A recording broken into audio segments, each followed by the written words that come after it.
What is up, everyone? Barricade here and bringing you guys episode 4 of Gears of War Profiles. Today I'm going to be talking about a fan favorite of the Delta Squad, and that is the Coltrane.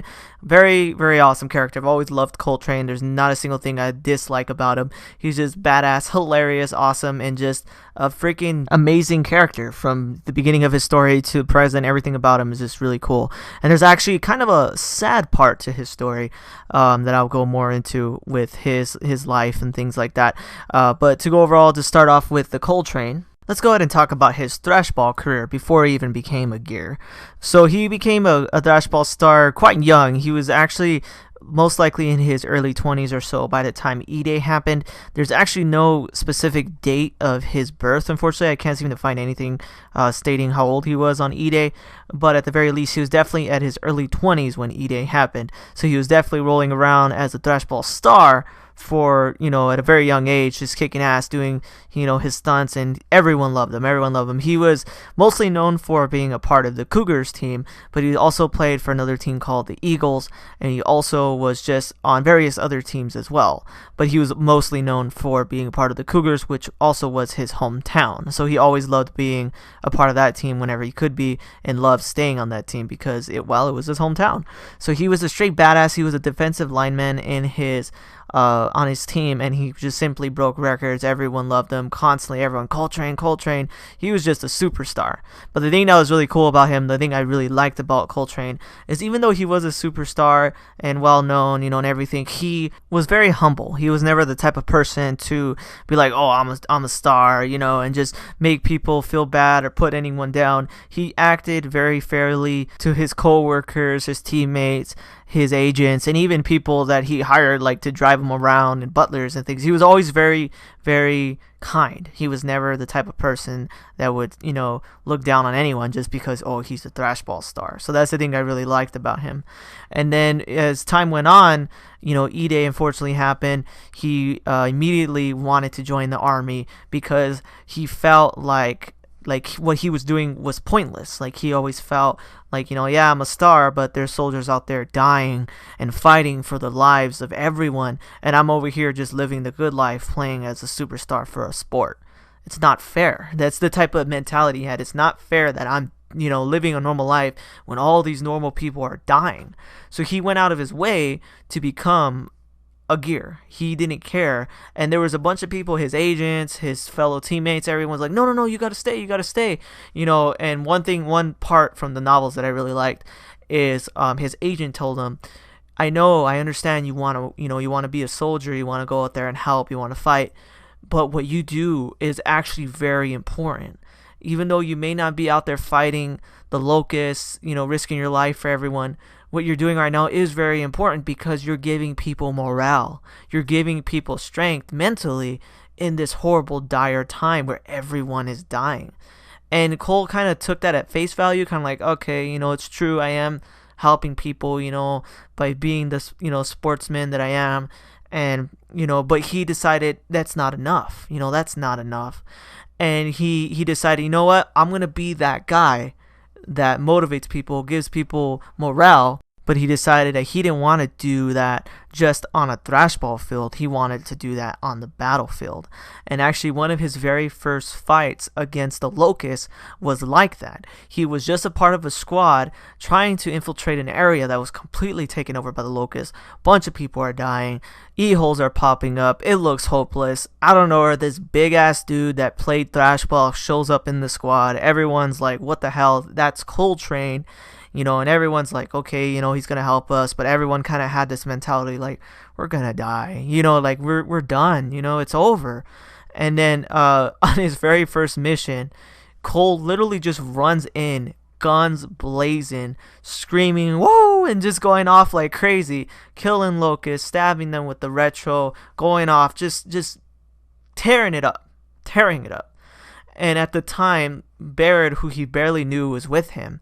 And Barrett asked him straight up, does anything scare you?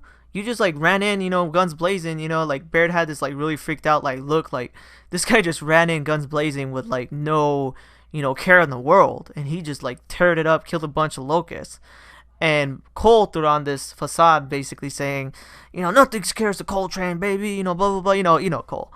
And afterwards, in his mind, Cole admitted to himself that he was scared.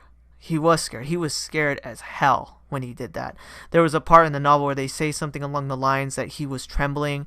He was scared. You know, he didn't really, he kind of was kind of forgetting even how to reload the gun if he ran out of ammo.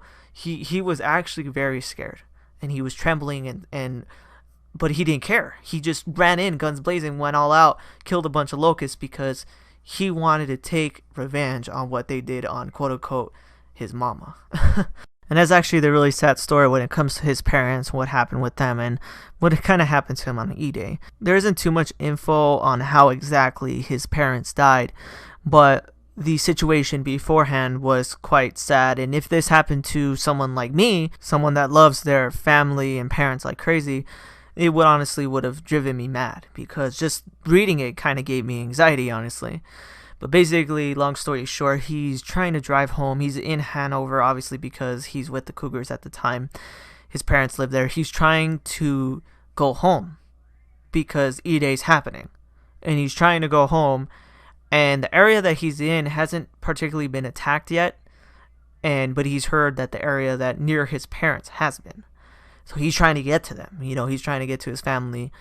And the thing that's, you know, personally what it made me freak out is he's trying to get home. He's being driven home in a limo by one of his, you know, workers, whatever you want to call it, butler. And while he's being driven, it's just too much traffic. There's just way too much traffic. You can't get past no one. And he's trying to call them, and no matter what, he just can't. He tries to call, the lines are jammed. He just can't get a hold of them. He can't. And he's just like freaking out, like, I need to get home. I can't get to my parents. I can't call them. I don't know what's going on. And he's driving with, you know, the person driving him, and he tells the guy, you know what, just go home. It's fine. I'll figure out a way to go home. Coltrane tells that guy that. And the driver's like, are you sure, sir? You know, it's my job to get you home safely. You know, I can't just abandon you. And Cole's like, no, there's something that's going on right now. You need to leave. You need to get to your family. You know, I'm going to get out right now. I'm going to try to find a cab or something. So he leaves the limo, walks down the street, tries to use a payphone, doesn't work. And he's just trying to find a way to get home. So he starts kind of walking and running on the sidewalk because it's faster than being stuck in traffic. And he's trying to go. And as he's going, he comes across a crowd of people, and they're watching TVs. You know how sometimes certain stores have TVs and then they broadcast news. And he sees a crowd of people watching the news on, you know, the little multiple TVs inside the store, through the window of the store, I mean. And he felt kind of weird for a second, like, not because he's, you know, oh, he's Mr. Badass Coltrane, but it was the first time that he was able to sit next to a crowd and not have everyone freak out and go, oh, Coltrane, you know. No one even noticed him. He was a ghost because everyone was fixated on what was happening on the TVs. Basically, the way that it described it in the books was quite interesting, and actually I kind of took this idea from the novels. I kind of did it subconsciously because I never actually thought about it when I wrote Gears of War Damnation. If you haven't looked into it, I made a fan fiction story about a character that lives in the Gears of War storyline. But anyways, this part kind of actually is a lot like from Gears of War Damnation, and I kind of probably didn't really think about it when I made it, but it's really similar. But basically, Coltrane is looking through the TV, and he can see the sky view of a highway. The highway's packed because traffic, of course. Out of nowhere, e-holes start popping up on the highway, you know, and people can't, you know, move because everything is packed, so everyone starts trying to run away. You see drones come out of the ground and start just blasting their hammerbursts at everyone. Everyone's running away on the highway, and they're just getting gunned down. People are dying, falling over. Some people are getting away, some are getting killed, and it's just craziness happening in Hanover. And unfortunately, they don't explain what happened from then on. They don't show or explain how, you know, if Cole ever found his parents, like if he went to his home, made it there, and they were dead, or if he decided to go somewhere else. That's kind of where the novel cuts off, unfortunately, for his experience on E-Day. But long story short, his parents died. And the one thing that always stayed in my mind, one part that was kind of like, oh man, it made me feel bad for Cole, is there's a part in one of the novels later on, like way after E-Day, I think it's like after Gears of War 2, and he is in the barracks writing a letter, and Bernadette is there, and she says, hey, what are you writing? Who are you writing to? And Cole's like, oh, I'm writing to my mom. And she goes, oh, I didn't know your mom was still alive. And Cole's like, she isn't alive. And the reason why he did that was because he kind of did that to, it was kind of one of those things, you know, like when people talk to graves. And he that's kind of like the same thing, you know, when you go visit a loved one that's unfortunately passed away and you talk to their grave. That was kind of like his version of it, because he didn't have a grave to go see his parents at, to see his mama at. And he would use the letters as a way to kind of release himself, to talk to his mom, even though she was gone. And that's the thing that's really sad. And that shows what kind of character he is. He's very humble, very strong, mentally and physically, of course, and very selfless. He's never really been the type of guy to ever put himself before anyone else. He's the Cole Train, and he's coming for that locust, and he's gonna kill it. And that's the thing that was always really cool about him. And actually, the one major part that was really cool about, interesting about Cole, is after everything that happened, you know, he decided to become a gear after Emergence Day. And when he decided to become a gear, he actually went into the stadium to announce that he was giving up Thrashball to become a gear. And the crowd is like, oh, you know, all sad, you know, oh, Cole Train's quitting, you know, everyone's freaking out. And instead of it making it into a sad thing, like, oh, you know, I'm leaving, sorry guys. Nope, Cole Train isn't like that. Cole Train will never be the sad guy. He freaking jumped up there, started screaming his head off, you know, anyone want to join the Cole Train? Kill some motherfucking locusts, blah, blah, blah, you know, doing his little bit to the crowd saying, you know, you want to join me? You want to kill the locusts? And it made people in the crowd literally go, I'll join you, Cole Train, I want to help you. And they start actually joining the COG because of Cole. And he actually helped boost up the amount of soldiers that joined the COG just because of that one speech that he did when he announced that he was quitting Thrashball. And that's the thing that's just really cool about Cole Train. And I just kind of want to do this profile videos. I know I talked about a few of these things in the Gears of War lore episode about Cole, but I made it about Cole and Baird. I kind of wanted to make it just more about Cole. If you want to know about when Cole met Baird and a little bit more info about Baird, definitely check out the Gears of War lore episode I made talking about Cole and Baird. I believe it was episode 14 of Gears of War lore, so definitely go ahead and check that out if you like. I'll go ahead and put a link after the video if you want to check it out. To find out more info about Baird, maybe I'll make a profiles about Baird. But overall, guys, that is Cole's profiles, just a little bit of history about the character, his life as a Thrashball player before he became a gear, and more info like that. Now I'm going to go ahead and dive into the Gears facts about the character at the end of each Gears of War profiles video. So for Gears fact 1, Cole Train stands at a 6'4". He's actually the tallest out of the Delta squad, with Marcus being at 6'1", and Dom and Baird being at 6 foot even. So he's definitely a little bit taller than that of Marcus, Baird, and Dom. Gears fact 2. Cole is actually very close with Bernadette, and he even gave her the infamous nickname Boomer Lady, because at the time she was actually quite stocky.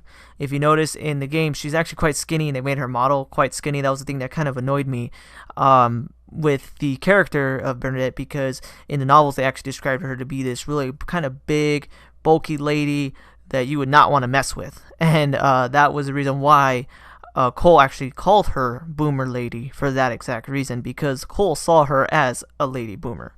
Gears fact 3. Remember when I stated that Cole Train's speech caused a lot of soldiers to join the COG army?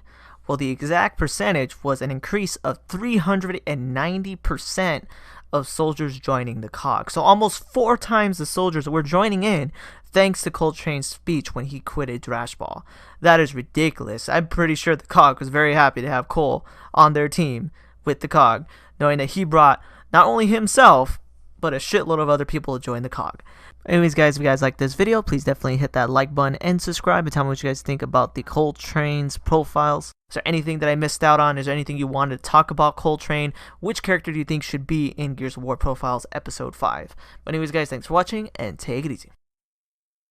Thanks for watching this video. If you want to see my most recent Gears of War video, hit that link on the left. If you want to see any of my other content, hit that link on the right. Thanks for watching guys.